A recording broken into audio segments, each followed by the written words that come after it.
মোমিন ব্লগলৈ গোটেই স্বাগতম জনাইছোঁ। আজি মই মানে ৰাতিৰ আহাৰটো আপোনালোকক দেখুৱাব লৈছোঁ। আনকালে নেদেখাম ভাবিলোঁ আজি মই আপোনালোকক শ্বেয়াৰ কৰোঁ মই কি খাওঁ। আপোনালোকে মোক শ্বেয়াৰ কৰিব আপোনালোকে কি খায়। এয়া মই লৈছোঁ মদন পাত বুলি যে এটা আছে যে সেইটো লৈছোঁ। তাৰ লগত গাহৰি খুব বেছিয়ে ভাল লাগিছে খাই। মই মানে টেষ্ট কৰিছিলোঁ দেই। এফালে হ'ল কেঁচা বুট মানে খাই ভাল লাগে। মোক মানে খাই ভাল পাওঁ। বোলে মই আৰু কি মায়ে মদন পাতৰ গাহৰি ভাজিও আছে বোলে মই আপোনালোকক দেখুৱাম দেই। মানে মোক মদন পাত নহয় দেই, মধুৰ পাত এতিয়া মায়ে ভাজি আনিলে। এয়া গাহৰি আৰু মধুৰ পাত। বলক মোৰ মুখত ইমান ভালকৈ নুফুটে, বোলে আপোনালোকক মই টেষ্ট কৰি দেখুৱাম দেই।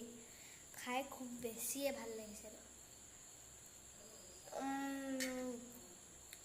মজা।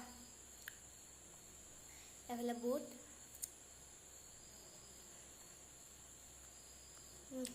এফালে ড্ৰাই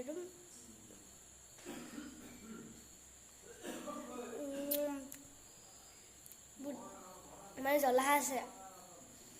মই নাখাওঁ। আপোনালোকেও খাব। খাই এয়া মোৰ আজি ৰাতিৰ আহাৰ কি বিশেষ একো নাই বাৰু। এইটো মায়ে মানে বনাবলৈতো ইমান ধুনীয়াকৈ জানে নহয়, মই কি ক'ম। একদম এইখিনি চব্জিও মই এগাল ভাত খাই যাব পাৰিম। মানে এনেকৈ যেতিয়া মানে ভোক লাগি তেতিয়া ভাল চব্জি হ'লে খাই ভাল লাগে। আপোনালোকে যদি ৰেচিপিটো লাগে তেতিয়া মোক কমেণ্ট কৰিব, মই আপোনালোকক দি দিম ৰেচিপিটো। খুবেই বেছি সহজ। বলক মই আপোনালোকক দেখুৱাই যাম। মাহঁতেও ভাত বাঢ়ি আছে। মায়ে কৈছে তই ব্লগটো বনাই ল, তাৰপিছত আমি খাম। এয়া চাওক মাহঁতে ভাত গোটেই কেৰাহীটো আনিয়ে লৈছে আৰু মানে কেৰাহী আনি লৈছে। থৈ দে তই ব্লগটো বনাই ল, তেতিয়ালৈকে আমি কথা পাতি থাকোঁ।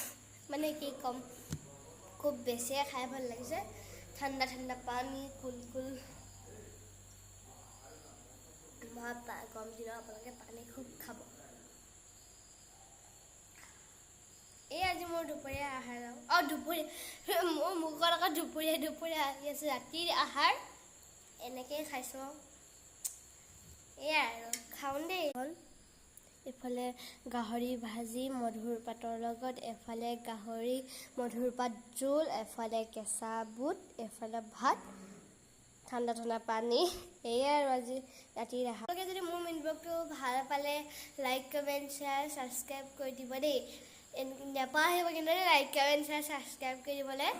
Bye bye. আজি আৰু মোৰ দুপৰীয়া আহাৰ। Bye bye.